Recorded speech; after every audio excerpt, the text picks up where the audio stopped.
was this surprise? I mean, how do we see this one playing out on Sarnath? Sarnath has been a popular pick for Sacrifice. Not surprised to see it again. I really like how it plays. I think people enjoy the asymmetrical nature of it. I feel like the Obelisk by the Super Nail Gun seems to be the favorite choice. So I think it's a popular map because of that asymmetrical nature, and you see it picked a lot. Well, to be announced or on time. That is what we're here to watch. We're going to throw it over right now to Blue and Jahar standing by. All right, thank you very much, guys. And it is indeed time to jump into this match between OnTime and To Be Announced. Let's get into it as the Soul is about to spawn in round number 1 in about 5 seconds. Absolutely. It's going to be another huge mosh pit as Waz is looking to nail down as many nails as possible. But we do have the Soul going back up to rocket launcher. It's going to be a handy weapon for anybody wanting to run it back. But we have Waz on the priority for the pickup. It's not going to happen just yet, though, but it looks like we do have Obelisk A being grabbed. B being grabbed by To Be Announced. So they made their choice. They were not going for the Super Nail Gun Obelisk. I mean, you do have that jump pad there. You have an armor. You have all these long lines of sight for the railgun. It's incredibly handy, but Spectre is going to be a little bit weaker up as he's trying to play the defense. We have a huge attack coming from TBA, trying to make sure that this Soul stays exactly where it is. Spectre was doing some amazing work, got easily 4 or 5 kills before he finally ended up going down to Brick there, and the Soul got stolen away, but it only made itself all the way about halfway across the map here before it was dropped again and now being picked up by the members of TBA. They're trying to run it back the other direction. The Soul's changed hands at least 3 to 4 times in the last couple of seconds here, but ultimately at the end of the day, TBA grabs control of the Soul once again, and Guilty is going to complete the run itself. However, he does have to bust up the gauntlet to take down one more player before they can really stay secure. And even then, it's not secure. They have more players rolling in from OnTime. That Obelisk certainly does invite a lot of attack once you realize that the defense doesn't really have much in terms of weapons. No rail, no LG.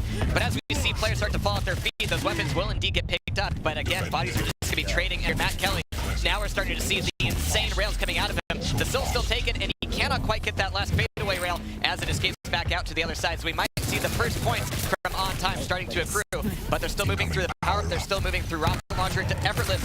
Now trying to make that rocket jump not so effortless for him, though, as it gets dropped on out. Guilty getting a ton of frags as that scale bearer. Overextended a little bit there, that last Soul carrier, and now it's gone back under the control of To Be Announced. They're actually just holding the Soul here in mid, waiting for the power respawn so they can grab that. They do get control over the protection here now, and it is going to be the Soul carrier that maintains it as well, but they're surrounded by players from OnTime, so they've got to be very careful when running this back and completing the Soul run back into Obelisk A.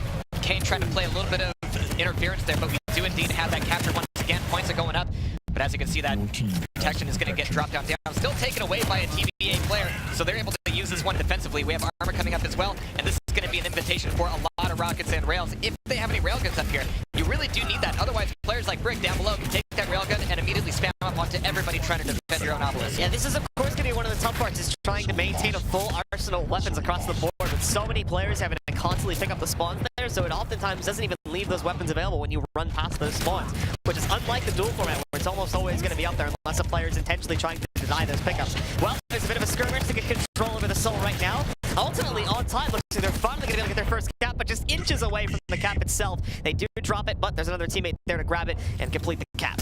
And finally, we have points starting to accrue for OnTime here. It's going to come down to the defensive play. How much time do they have to set up those positions, set up those rail angles? I mean, there's so many really great platforms that allow you to rail on down to the railgun pickup itself, catch anybody trying to come out of the heavy armor room. But right now, Effortless is taking damage from all sides, trying to deal with everybody at once. Spectre's going to be diving down into the armor room, and this is some place where you can have the game slow down a little bit, but once you come back out of there, of course, everybody's going to be ready for the fight. Spectre moving back into LG or rail, but those stairs, of course, are always such a death trap. Kelly moving in there. He's able to drop the Soul Runner once more, but not going to be able to stop himself from being taken down by Brick just a couple of moments later there. As the Soul Carrier constantly continues to change hands, but Brick will finally complete the run. There is a scale bearer over here from TBA trying to run it himself, but he's alone, so he's going to find himself dead pretty quickly. And this moment of silence is going to be testing Brick's resolve to catch players out of the teleporter with the rail. He's got the one. He's going to be pretty weak. He's going to decide it's not worth staying there as the power-up is indeed coming back up. So we're seeing a lot of TBA players on it, but it's going to be OnTime getting the pickups of that protection. They're going to be taking it directly on the offense here. Or rather, I'm sorry, on the defense. They're able to hold this down a little bit. I wasn't thinking that they were going to have much in the way of points here, but we are starting to see them catch back up. Yeah, the protection is going to be a big boost over here now to the guys from OnTime, as they are able to move in and have Sagan just basically stand around the point, make sure that he can bully anyone that is trying to steal the Soul away from the the obelisk itself. He does pop his stealth a little bit here to try and take a reappear. There we go. Quick from the shadows, Vettel getting picked up by him on a killing spree too before he finally ends up going down. And I think that was just as the protection was about to fade anyway, so his time had faded out, and now Waz can move in, mop up the rest of these offenders over here from TBA, and restore the peace for the time being. Anytime they're able to turn these situations into a 2-on-1 or even just a 1-on-1, taking focus off the obelisk itself is definitely a huge benefit to OnTime. As you can see, they're winning a lot of these individual skirmishes, so it's going to be up to TBA to crowd around, find the rail angles, and do a lot of damage before they even get there. As you can see, Effortless is already incredibly low on health. It's a long time before this item comes back up, but they still want to be able to move through the heavy armor, through the rocket launcher room to get the weapons and get the fight taken back over to OnTime's side. Effortless actually going to be put into a little bit of a rough spot here, so he will end up going down to Spectre, which will give him a little bit more room to actually push back up and get good control over this obelisk to steal the soul away. Finally, Saigib jumping back out of stealth, though. Beautiful stuff from him as he's able to move in, and you can see just all these metals rolling across the screen, specifically for Saigib.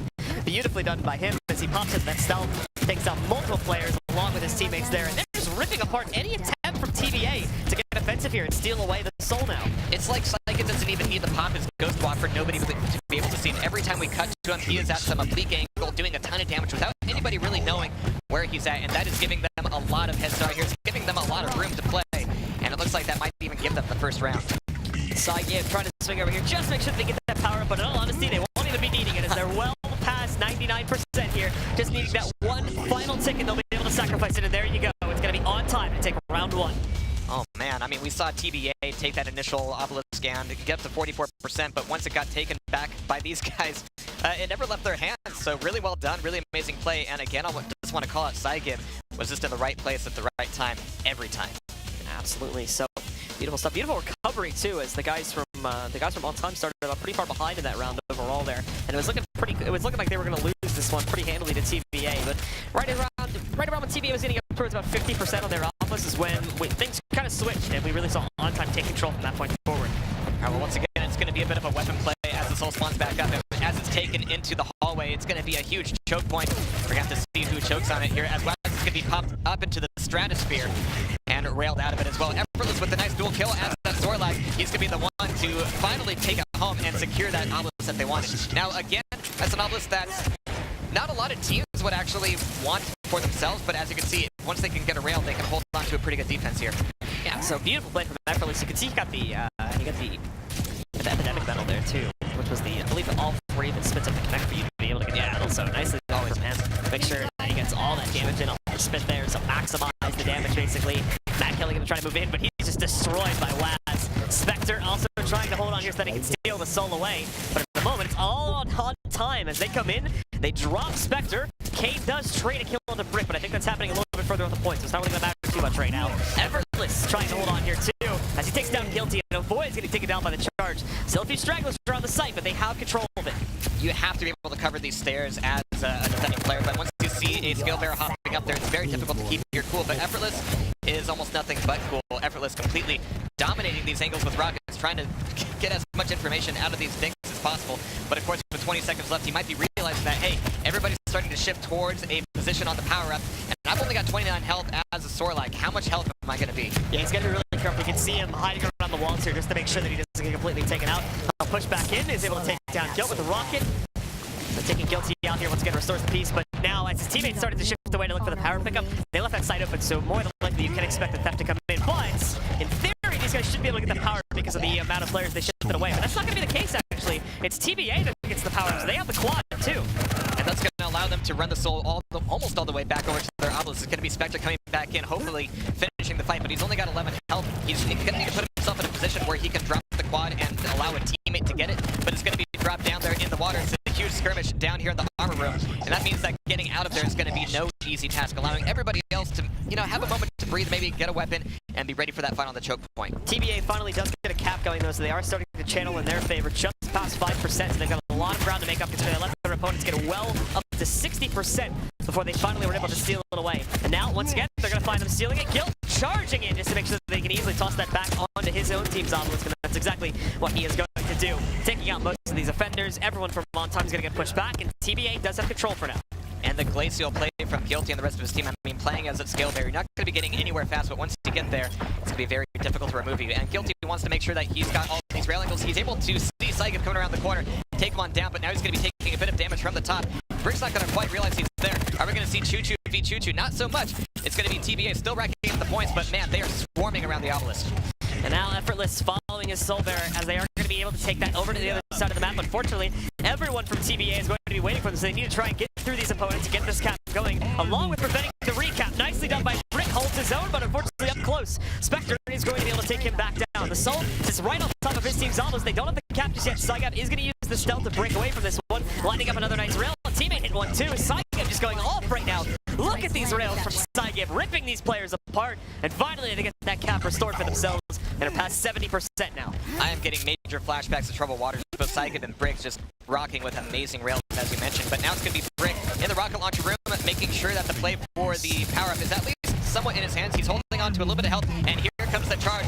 It's not going to be an item that goes to him, but it certainly does go to a teammate, which is all you need in the end. So Brick coming back in here with the Soul. This should be a really good setup from them. Waz already has a rail. He's got nail gun to make sure that the stairs are covered as well. We see that Nyx goes walking, so he's going to leave it up and take down Spectre. Really good repositioning for him, and when you're Anarchy, you need to make sure that you're constantly attacking from a different angle than the front. Yeah, and OnTime can all just fall back now and look at the defense. They still have another minute and a half. Obviously, as the power is still active right now with Waz having it. And Waz, again, also going off these rails. The rails overall for OnTime are very impressive as they're up to 99% now, pushing back every single attempt to punish them and steal that soul away. So beautifully done. OnTime holds on strong and consistently in the second round, and they take the first map 2-0. Nice little victory dance there as everybody's just kind of, you know, chilling, checking their phones, making sure that they're ready for the next one. They're actually looking a little grim here, like they might not be too happy with it, but you know, you've got to be happy with at least that first map win. It gives you some confidence going into the next one. We're gonna have to see if they have anything to worry about going into map 2. You guys will note all of the different setups that are being used here too. Brick with the most dramatic one, having his monitor tilted like 40 degrees to the left, and then the keyboard on his lap as well. That's something that I think is much more common among Quake players than some of the other games that I've come from, where you only see it once in a blue moon. Yeah, the competition, both in terms of the game and ego between European and American players, has always been a standard. But you do see a few American players kind of picking up on these styles and making good use of them. But again, when you're potentially playing a game for 20 years and you're starting the game with nobody really telling you the right or wrong way to hold your keyboard and mouse, you find the way that works for you, and sometimes that's what you stick with for several decades. Yeah, and the rumor is that it comes mainly from Russian players, I believe. The whole keyboard on your lap thing. In fact, like obviously I mainly do Counter-Strike stuff, and there's a lot of players there that actually, mainly just Russian players, actually, like the tier 2 Russian players. A lot of them do that, but actually when you look like the tier 1 guys and all that completely goes away. So it's weird. It's weird to see that every once in a while, but then you come to Quake and you see it pretty commonly because this is where it originated. Was this kind of style of playing here. And again, I mean, just you use what you're used to. You find something that you're comfortable with. I know I've gone through a few different setups over the years, and I'm certainly not changing mine now. But a lot of these players, I mean, you can see completely different keyboards, completely different mouse setups, and that's one of the beautiful things about Quake. Yeah, absolutely. Everybody has their own way to play, and what works for them may not work for someone else. So we're just getting everybody back in the lobby, guys, and then we should be good to start off on the second map and hop over to that one, see if it's going to be a quick 2-0 for the winner of map number 1, or if things will change here and we'll go to a map 3. That'll be the first time today. These maps have been pretty straightforward so far, but on Blood Covenant, we've seen how chaotic that one could be. It is open to either team, but it is going to be TBA's pick after OnTime to take the last map. Yeah, just like Burial Chamber, Blood Covenant having two obelisks that are just diametrically opposed to each other, both in terms of space and spacing. As Blood Covenant has one obelisk is kind of similar to the church obelisk in Burial Chamber, where it's huge, it has an open chamber, it has 2 tiers, it has jump pads going up there, and quite a few resources to play with. On the other side, you have this really dense obelisk with almost no room to wiggle. You've got the bridge actually looking down on you, and it's going to be really important as we see play around that obelisk to see the defending players move up to the bridge and not just get attacked from there. I think generally speaking, we're going to see the church one be preferred a lot more because it also gives you relatively close proximity to the power-up spawn location. So you don't have to overextend as much to be able to actually move up and start to look towards that power-up. But if you do get it, it's a pretty easy fallback over to the site itself. So I think that most of these teams, in my opinion, are probably going to want to look to take control of that. But there are, of course, the benefits to having control of the outside obelisk as well, where you do have the bridge, which you can use to punish. But that can also work against you to the bridge. We've seen plenty of times as well where opponents were moving and no one was punishing them. They were able to just sit up there and either have free reign with rails and rockets and just completely take down all the defenders, which made it easy for his teammates to roll in and steal the soul with no problems at all. If you're being aggressed on that obelisk, for sure, you're going to have a lot of trouble from the bridge. But if you can get just a moment to breathe and step back up there, it can give you a lot of extra room, a lot of extra angles, and a lot of extra chance to make sure that that map is yours. Yeah, absolutely, and we're going to be looking to see some of the highlight players, of course, from that first map show back up again. We had some good moments from Spectre, specifically towards the beginning with his rail work to hold things off. Saigib had some amazing moments as well there. Overall, quite a few players had their highlights and getting, you know, multiple, we saw them getting 3-4 kills in a matter of seconds a lot of the time. And a lot of that is just experience that you're seeing. I mean, these guys have had railguns in their hands since they were wee lads. And now as they come back into Quake Champions, I mean, the neat thing about this mode is that while you do have a lot of the team play, a lot of the passing the soul back and forth, once you're set and once you are able to have that soul accruing points on your own obelisk, you can kind of play a bit more TDM. You can kind of set up positions, you can figure out where all the aggressive angles are coming from and punish every single player who comes your way. Well, guys, we are loading into that second map now, so the players are getting ready to get started here. In just a couple of moments, we will be ready to resume the fight here and get to see if we will have OnTime pushing through, taking a clean 2-0 victory, or if their opponents, TBA, will now strike back on their own map pick and allow them to send this over to a third and final map on Burial Chamber. I still want to say that these guys look a little bit stressed out. I mean, it was a very decisive and very competent first map there. I would be thinking that they would be a little bit more jovial, as we've seen from some of the teams here, but man, they're completely stone-faced. Yeah, absolutely. They're all still going to be very focused. Obviously, there's a lot on the line here with qualification for QuakeCon. Some of these guys may have missed qualification yesterday for the dual tournament, so this may be their one and only chance now to actually make it into the QuakeCon main event and go for that very big $300,000 prize pool for first place at the main event, happening a little bit later in the month. It's cruel to remind players of this, but not everybody's going to be going to QuakeCon this year. I mean, we have a lot of people here in the studio who, you know, this will be the last time we see them before QuakeCon. Yeah, absolutely. Same for the European guys. We saw them playing it out earlier, of course. They had their own qualifiers. We had some very well-known names among the esports community playing in the European qualifiers earlier, so that was good to see some of those guys showing up and having some fun there. Absolutely, and a few players who actually haven't competed in a long time, and that, again, is a great thing about Quake Champions, bringing a lot of people together. But as we come together right now on this next map, we're going to be following Waz out of the gate, getting a pretty decent spawn, one that gives him a bit of breathing room. You can see literally everybody else is creating some distance here, and it really looks like OnTime is creating this wall between to be announced and the soul itself. So this should be a pretty clean grab, but no, once you realize that Scale Bear is going to be the one getting it, you just best get out of his way. And that Scale Bear is on a bull rush, no pun intended, over towards the preferred obelisk for himself and the rest of his team. And that is going to be what I was saying earlier. It's going to be the church obelisk, because they do choose to go for this one. They have close proximity to the power-up. It's a little bit more easily defended. There are a few more routes into the site itself, but as long as you're paying attention to those, it is a pretty straightforward. It's mainly choke point focus, so it's not as easy to get into this site and steal the soul away. Yeah, like you said, very similar to Burial Chamber here, but at the same time, that distance means that you have that much longer to run, and that much longer where you can get railed in the back. So you've got to be incredibly nervous every time you're trying to get the soul back over there. But it's escaping, it's out. We have an Anarchy running the soul, and Saigib right now, as that Nick's trying to play a little bit of interference here. And it's going to be working out as we have OnTime finally getting a grab of a few points on their obelisk. Effortless trying to move in there and get some aggression going, as now their opponents have stolen away the soul, but they've been unsuccessful. Saigib pushing back in, trying to prevent the soul from getting tossed away. He did take down the initial carry. In fact, actually, Waz is getting most of those kills. Brick, too, getting another kill in there. 3 quick kills to knock him out, and with that, they retrieve the soul. That was only stolen for a few seconds. They're only a couple % away now from actually tying up against what TBA already channeled on their initial cap, but they have to stop this contention, as otherwise that is going to slow the progress. Kane coming in here with the Ghost Walk, trying to play a little bit sneaky to try to sneak that soul away. But Saigib is up on top of the bridge, playing that defensive game and making sure that nobody's going to be getting anything for free.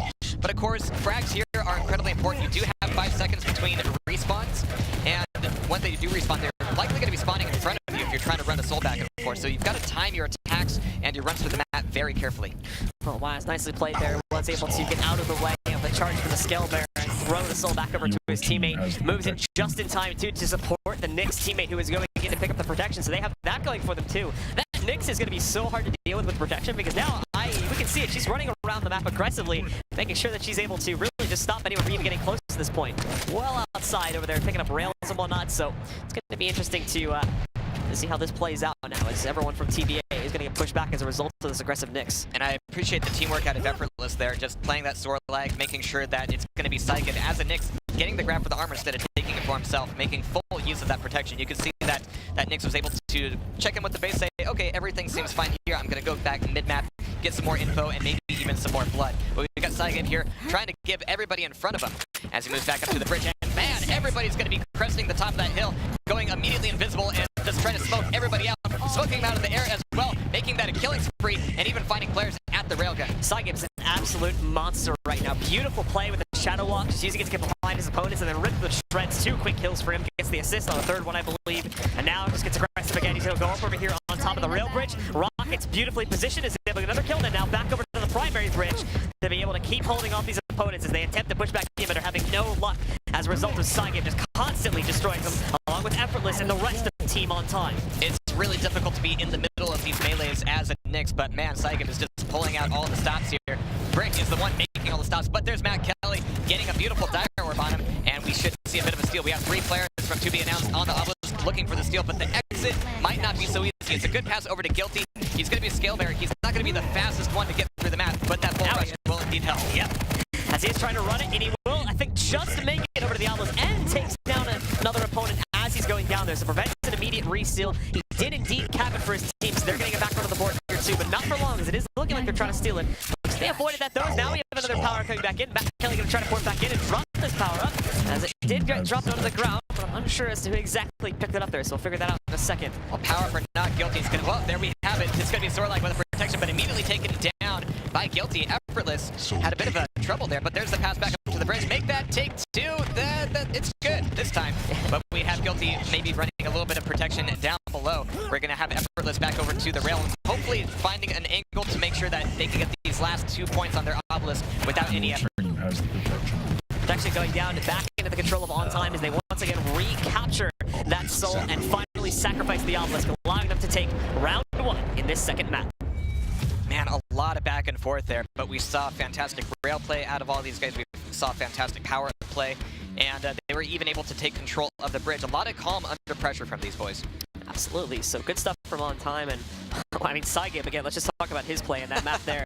The really great stuff from the Nyx perspective that we were seeing there, especially when he was able to get the protection and really get aggressive and push back out of that. That beautiful Shadow Walk play that we ended up seeing at 1.2 as well. Look, we're going to start it off on another Shadow Walk play potentially from Saigon here. He's going to move in, hunts down the Scale Bearer, and that's their main strat too. So this is actually really good because this runs great interference, and it forces them to make a second plan now to get initial control over the soul. Before you saw everybody but the Scale Bearer kind of avoiding that soul, but now once you realize that he's dead, you have to go, all right, no, we need this right now. Just get in there and get gauntleting and get rocketing. And we do indeed have TBA taking control of the obelisk. Guilty, though, thankfully off the respawn on that soul bearer, is able to move in really quickly, get the charge onto the soul itself, and make sure that they cap their preferred obelisk. However, now immediately, once again, OnTime is going to be able to steal that and take it back over here into the church obelisk. There's going to be players immediately running interference on that one. In fact, they don't even cap it. It just goes right into the hands of another player from TBA. Not something that they wanted at all, but we're going to have to see OnTime here actually playing a little bit of a different game as they now have a different obelisk to defend. We're going to have to see how well they can do that, as we see TBA just trying desperately to pass it to somebody who has more than 20 health. Jeez, that's a lot of damage that they took down there in the LG. But as we have a bit of a skirmish here in the pillars, Matt Kelly's going to be coming over the top, over the bridge, trying to get the cap on the soul, but it's not going to happen just yet. Kane with a few beautiful rail shots. Yeah, and OnTime again looking to steal it away. They've got a pretty clean path. Kane's going to be getting in the way a little bit here, but he's going up against Saigon. It's a dangerous player to take down, but he handles it. Pops his own stealth and works his way onto the site where he's going to try to go pop out of the stealth and take down the Scale Bearer. Charge attempt fails, but finally we will end up seeing Kane go down to Waz just before he was about to steal away that soul. Regardless, though, teammates are able to move in, working off the damage that his teammate just did for him and steal the soul away from the obelisk. We saw Effortless there, not quite wanting to commit to the fight. He wants to be ready. He has a fresh stack. He has a railgun. Wants to be ready on the power up as it comes up. And we do have the soul trading hands just at this point. We do have a protection going to, no, it's going to be a quad, I'm sorry. Going to the soul carrier, going to an anarchy, and it's going to be going to the obelisk very, very shortly here.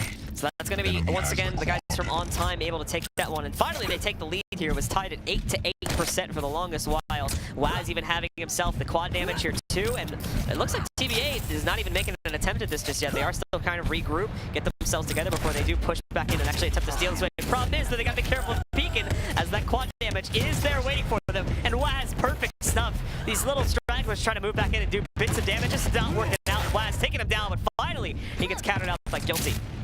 That's certainly got to ease things up here for him. I mean, once you realize that you have a defending player in the obelisk room with a quad, maybe you go, hey, maybe this is the best time to be pushing in, but the time is getting short on them here as frags are trading off and the attack is certainly coming to Obelisk A. Saigib popping his Ghost Walk, trying to play a little bit defensively, just trying to waste a lot of time and make these really long-winded fights.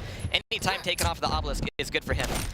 So nicely done there with the Ghost Walk abilities, and now Saigib using the stealth to keep himself alive. Got another kill off of that one, survives to play another day here. Nicely done from Saigib, and oh, another rail shot connecting for him. He is going to get pushed on here by Guilty in a second, though, but nicely done.